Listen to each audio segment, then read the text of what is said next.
Okay, so part 5 of RIA. This would be the last part. Okay, if you can still remember in part 4, okay, we we have discussed about the different uh, types of liquidation, and then we stop at the portion wherein the court issues the liquidation order. So from the voluntary and involuntary liquidation of juridical persons, as well as the voluntary and involuntary liquidation of um, individual debtors. Okay, itong apat na ito, meron silang liquidation order. Okay, so ito yun. Yung pag-start lang nila ng process may be different, pero from the liquidation order going down to the termination of the liquidation proceedings, pare-pareho lang. So what is a liquidation order? Okay, the liquidation order sa loob dito shall declare the debtor insolvent. So this is the formal declaration of insolvency of the debtor by the court. And then the order the liquidation of the debtor, and in case of a juridical declare it as dissolved. Okay. So in case of a partnership registered with the SEC and corporations, uh, since they are juridical persons, they will be declared not only as insolvent but also as dissolved. Okay. The liquidation proceedings will actually put an end to these juridical persons. Okay. Order the sheriff to take possession and control of all the properties of the debtor, except that those may be exempt from execution. Okay. So si sheriff is actually an employee sa court under the supervision and control of the judge. So kapag may liquidation order, the sheriff will be asked to take possession of all the properties of the debtor. Now take note of these exceptions from execution. Okay, under the civil code, uh, there are properties that is exempt from execution. Execution meaning execution of court order. Okay, in the process of executing court order, the sheriff cannot just take each and every property of the debtor. Okay, there are exemptions provided for under the civil code. If I may mention them, there are several, but I will only mention number one, the family home, which is the most important one. Okay, hindi pwede hilain ni sheriff ang kabahay no kung saan nakatira yung uh, debtor. Why? Because he will be na if the sheriff will take possession of the house, saan matutulog yung debtor.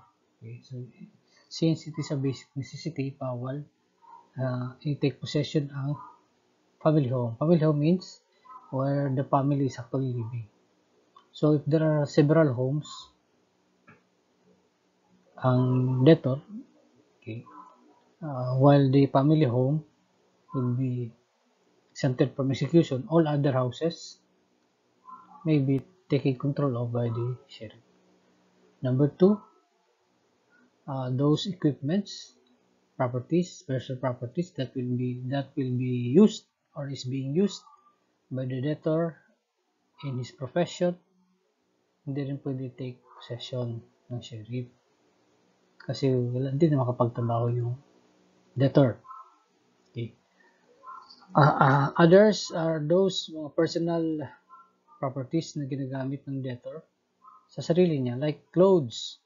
Bawal mo take possession yung clothes niya. Wala na siyang pambihis. Okay. But jewelry may not be considered as clothes. Pwede siya gawing can be subject to the possession by the sheriff. Okay. So under the civil code, there are several, but those are the only important ones. Family home, okay, equipments, personal properties used in the profession of the debtor. Okay, yung mga personal effects niya ginagamit sa sarili niya. Yun ang laging na-mention. Number 4, order the publication of the petition or motion in the newspaper general circulation once a week for 2 consecutive weeks. So, yung petition for liquidation or yung motion, kapag may rehabilitation, tapos na motion siya na i-liquidate, yun. Okay, it's either the motion or the petition dapat i-publish sa newspaper for 2 weeks. Number 5, direct the payments of any claims and conveyance of any property due to the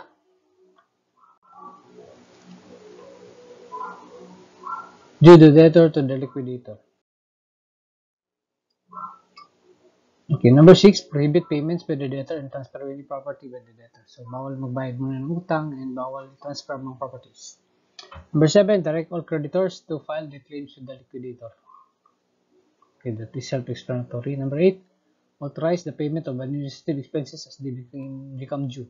Administrative expenses, yun yung expenses ng liquidation ng liquidator sa process ng pag-liquidate.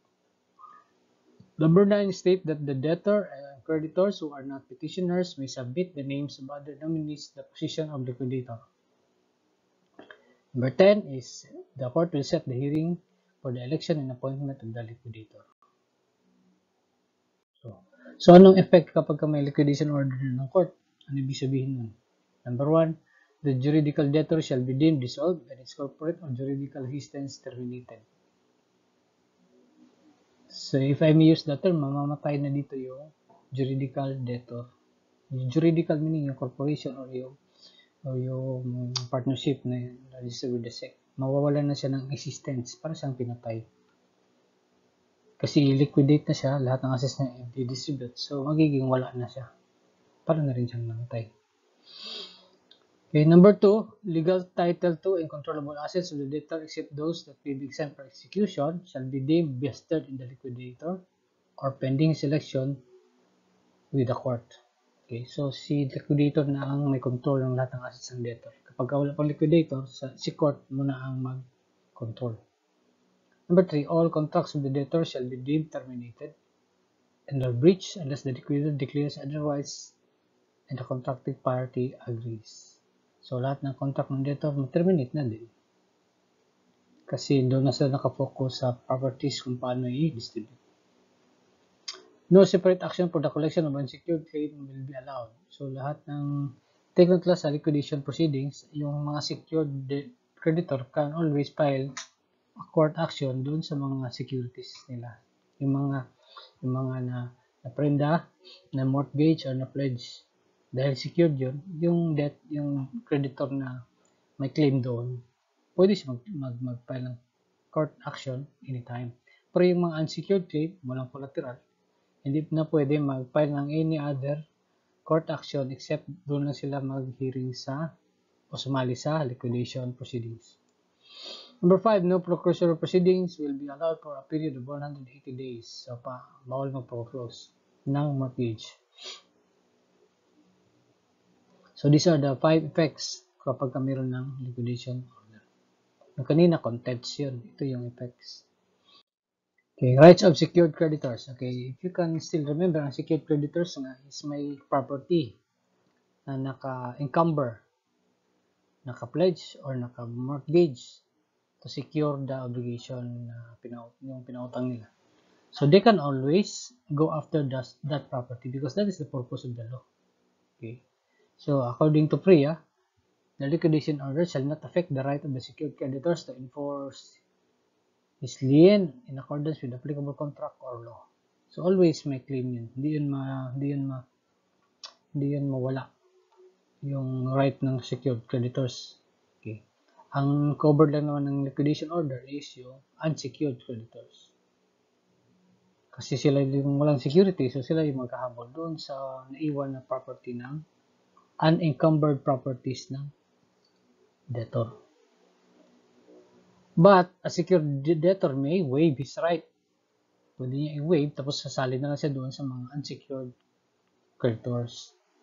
Okay, so a secured debtor may waive his right under the security or lien, prove his claim in the liquidation proceedings, and share in the distribution of assets of the debtor. Okay, totally, pwede niya i-waive. Okay, hindi yan bawal. Or maintain his rights under the security or lien. But most secured creditor would go by number 2. Kaysa number 1 ka, imbis na may security ka na, naging unsecured na tuloy. Okay, what else?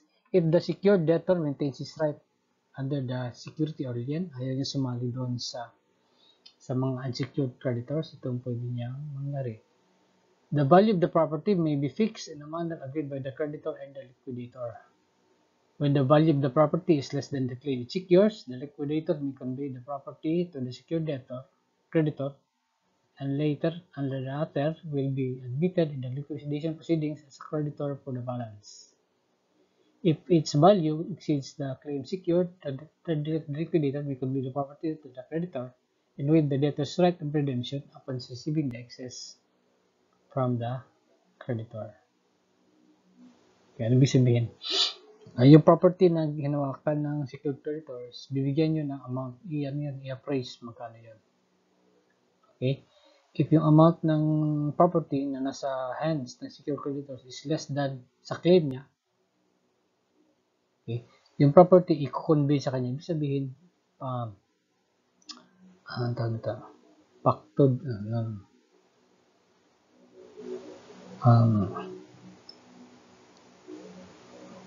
I forgot the term.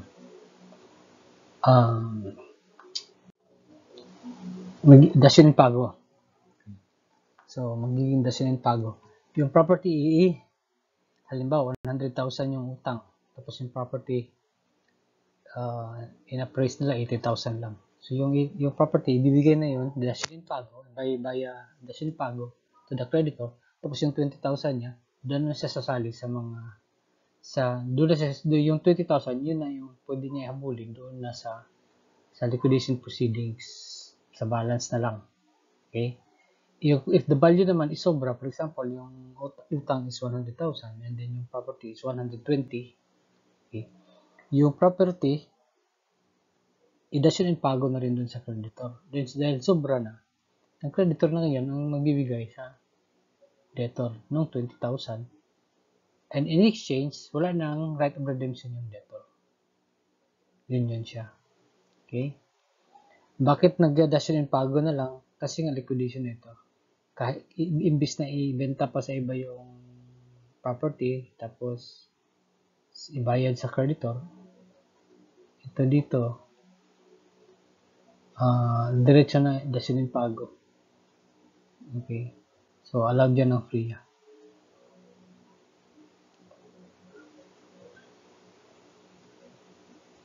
So, di ba sir, pactum commissurium yun? Generally, it's pactum commissurium, pero because of FRIA, may batas na nag-allow. Only in cases of FRIA lang. Number 2, the liquidator may sell the property and satisfy the secured creditor's entire claim from the proceeds of the sale. Number 2, it's an option also. Kung hindi talaga sila magkaintindihan sa value of the property, ibenta na lang yung property, then bayaran a creditor based on the proceeds. Or, number 3, the secured creditor may enforce the lien or foreclose the property under applicable laws. So, pwede nyo i-foreclose nyo din. Okay? So, ang ano lang dito, ang importante yung number 1. Basta ito yung 3 possibilities. If the secured debtor will maintain his claim, yan ang tatlong pwede mangyari para mabayaran siya. So, take note of these rights of the secured creditor class A na-mention ba yan sa syllabus. The liquidator, dahil liquidation ito, so hindi na rehabilitation receiver kundi liquidator na. So, ang liquidator is elected by the creditors based on the nominees na binigay sa court. 3 names yun. Okay? So, ang mag-elect actually ng liquidator is ang creditors, hindi ang court. Okay? So, ang pwede lang magboto yung mga nag-file ng claim. Then, ang secured creditor will not be allowed to vote unless nag-waive siya ng security or lien, sumali na siya doon sa liquidation proceedings, pwede siya magboto. Or, pagka may balance pa siya na habulin doon sa liquidation proceedings, dahil may balance siya, may right siya doon, secured creditor can also vote. Ibig sabihin, class, dito sa liquidation, only yung unsecured creditors can vote, except lang kung ang secured creditor is nag-waive or may balance. Magkasali siya sa pag-vote sa secured creditor. The creditors entitled to vote will elect the liquidator in open court. Doon sa court magboto. Kung sino yung highest number of vote, yun ang magiging liquidator. Aprobahan yun ng court. Okay, after the election, halimbawa, palpak yung election, hindi nangyari dahil number 1, hindi sumipot yung mga creditors, did not attend. Or the creditors who attended fail or refuse to elect a liquidator, hindi sila magkaintindihan doon sa pag-elect. Or after being elected, the liquidator fails to qualify. So in that case, ang court mag-appoint ng or letter D, a vacancy of course for any reason whatsoever, siguro namatay ang liquidator. Okay, in these cases, the court may set another hearing for the election of the liquidator, or the court may appoint a temporary liquidator until the next election is held. So, a rehabilitation receiver, kapag dati rehabilitation proceedings siya tapos na-convert into liquidation, the rehabilitation receiver may also be appointed as liquidator if elected by the creditors or if appointed by the court. Pwede na siya rin ang tutuloy as liquidator. Number 3, pagka na-elect ng liquidator, mag-oath siya sa judge and mag-file siya ng bond. Ang bond class is a form of security, it's either money, na mag-promise ang liquidator that he will perform his duties. Kapag may mali siyang nagawa or may damages siya na nagawa dahil sa willful neglect, pwede i-charge doon sa bond. Prior to entering upon his powers, duties, and responsibilities, the creditor shall take an oath and file a bond in such amount to be fixed by the court, on the condition that he will properly and faithfully discharge his powers, his duties, and responsibilities. So, any fault, pwede magkuha ng damages doon sa bond, bawasan yung bond, bawasan yung pera niya. Okay, number 4, ito yung duties and responsibilities of the liquidator. Do not memorize, just be familiar. The liquidator shall be deemed an officer of the court. So, para siyang authorized ni judge, officer siya ng court. With the principal duty of preserving and maximizing the value and recovering the assets of the debtors, with the end of liquidating them and discharging to the extent possible all the claims against the debtor. So, ito yung powers niya. To sue and recover all assets, debts, and claims belonging or due to the debtor. To take possession of all the property of the debtor except property exempt from law by execution. Okay. So, yung kanina, si sheriff ang inorderan ni judge. This time, si liquidator na. If meron pang hindi nakuha, pwede kunin ni liquidator at saka yung nakuha ni sheriff, mapupunta na rin yun sa control ni liquidator. To sell with approval of the court any property, so siya yung magbenta. Basta may approval ng court. Bago siya magbenta, pa-approve naman sa court. To redeem all mortgages and pledges, so to satisfy the judgment. Okay. To settle all accounts, subject to the approval of the court. So, kung magbayad na siya ng debtor, ng creditors, ipa-approve din sa court. To recover any property in fraud of creditors. G. To recommend to the court the creation of a creditors committee. Para yun ang kausapin niya. H. Upon approval of the court, to engage the services of professional necessary for the discharge of his duties. Siguro mga appraiser ito. May sweldo rin ang liquidator, kukunin siyempre sa money na na-raise sa liquidation. Pwede rin siya mag-employ ng persons to assist him kapag malakihan na yung liquidation. May sweldo din, kukunin din doon sa liquidation proceeds. Reporting requirements, of course, as liquidator, okay, required siya mag-report sa court. Okay. He is required to make and keep control of all the monies received and all disbursement made by him. Under his authority as the liquidator, he shall render a quarterly report thereof to the court, which report shall be made available to all interested parties. And then, at the end of the liquidation proceedings, mag-render siya ng final report. Discharge of the liquidator. Okay. Ibig sabihin, kailan i-relieve yung liquidator sa trabaho niya. In preparation for the final settlement of the claims against the debtor, the liquidator will notify all creditors. Okay, ito na yung last procedure, last na distribution. So, inform niya lahat ng creditors. Okay. Then, the liquidator will file a final report sa court with proof na na-notify niya lahat ng creditors. Tapos, after the final distribution, if the court find the same to be proper, tapos na ang trabaho ng liquidator, i-discharge na siya. I-declare na ng court na discharge ng liquidator. Tapos na yung trabaho niya, then wala na siyang obligasyon pa sa court. Determination of claims.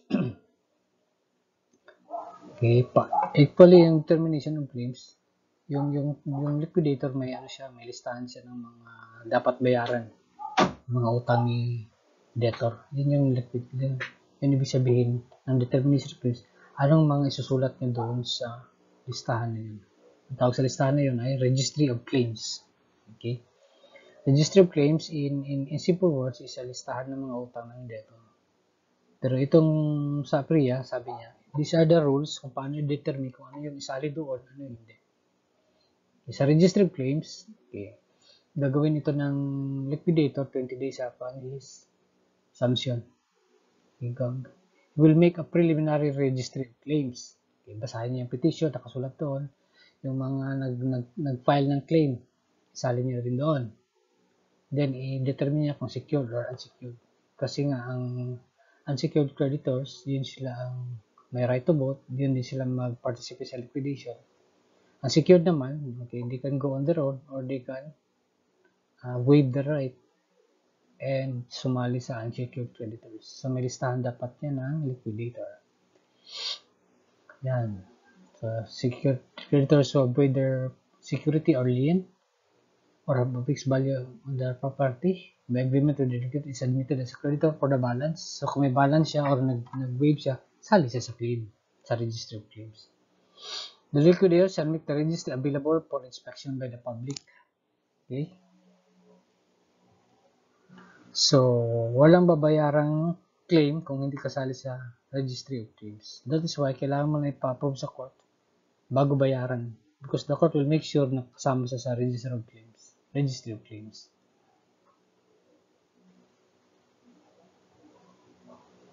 Kaya may bad ang liquidator kasi halimbawa nagbayad siya ng claim na wala na sali sa registry of claims. Okay. Tapos hindi niya na ma-recover. Okay, the court will get that from the bond posted by the liquidator. Number 2, right of set-off. Pwede ba set-off means yung compensation sa extinguishment of obligation. Set-off means minota ko sa'yo 100, minota ka sa akin 100.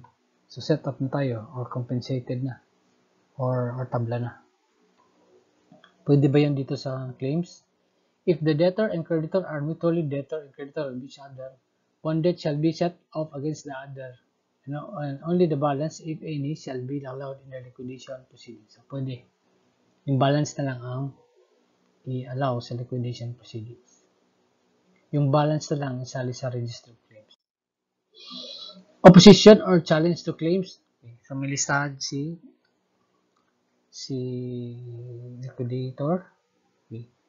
Pwede yung questioning, yung items doon na nakasulat, every creditor, pwede yun i-challenge or i-oppose ng any party within 30 days from the expiration of the filing of the claims. Okay? So, pwede i-oppose, pwede i-challenge. And then, lahat ng challenge, lista ni liquidator, din i-report niya sa court.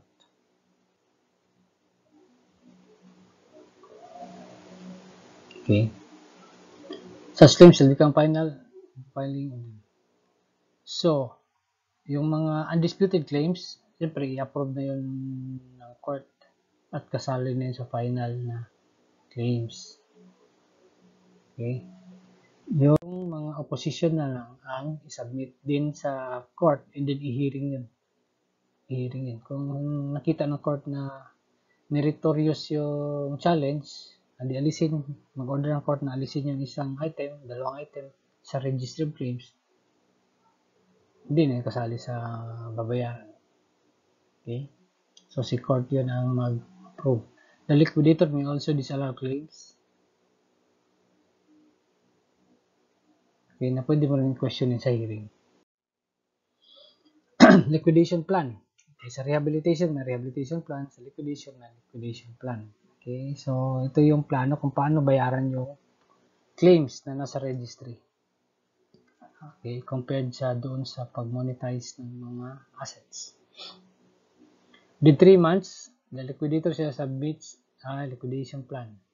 Paano gawin niya para mabayaran yung mga claims.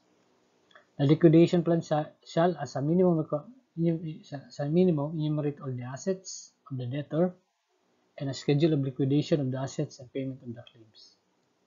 Okay, so plan talaga siya. Okay, yung mga exempted property shall be set apart. Yung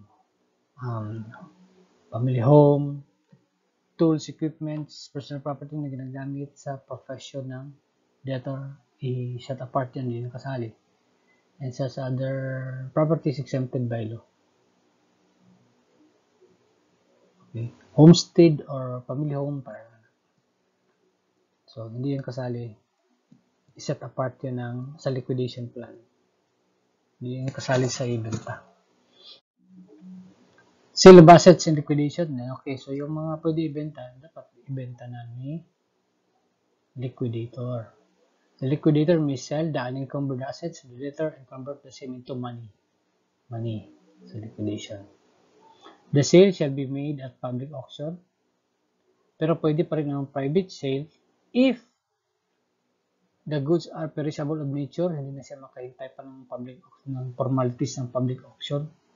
Okay, pwede na yun. Benta. Especially if allowed by the court. Para lang ma-save yung property, hindi siya mapanis. Tapos i-convert na into money. Or, the private sale is for the best interest of the debtor and his creditors. Pwede. Okay. Kahit yung number 1 is for the best interest of the debtor and his creditors. Kasi perishable eh. Kaysa masira yan, ibenta na lang kaagad. Wala nang public auction. Kung sinong interested bumili, ibenta na kaagad. Wala nang auction. Ito yung exception. For the rest, okay, the general rule is ibenta ang assets ng debtor at public auction to convert them into money. With the approval of the court, the encumbered property of the debtor may be conveyed to a creditor in satisfaction of the claim or part thereof. So kung may napag-usapang mga decision in pago, ipa-approve sa court na hindi na ibenta yung property, kung yung property na mismo ang pambayad. Basta may approval ng court, pwede yan. Manner of implementing the liquidation plan. The liquidator shall implement the liquidation plan as approved by the court. And payment shall be made to the creditors only in accordance with the provisions of the plan approved by the court. Concurrence and preference of credits. Okay. So this preference of credit, nakasulat to sa civil code. Okay, kung sinong dapat unahin bayad, mahaba yun masyado sa court. Okay. Sa court sa civil code. The liquidation plan and its implementation shall ensure that the concurrence and preference of credits as enumerated in the civil code, particularly articles 2236 to 2251, and other relevant laws shall be observed unless a preferred creditor voluntarily waives his preferred right. So, sundin yung preference of credit na nasa sulat sa civil code. Masyado mahaba yun. Okay. Pero ito lang importante doon. Always the number 1 na bayaran ay ang gobyerno. Okay, mga buwis ang bayad doon. Okay. And then mga preferred creditors.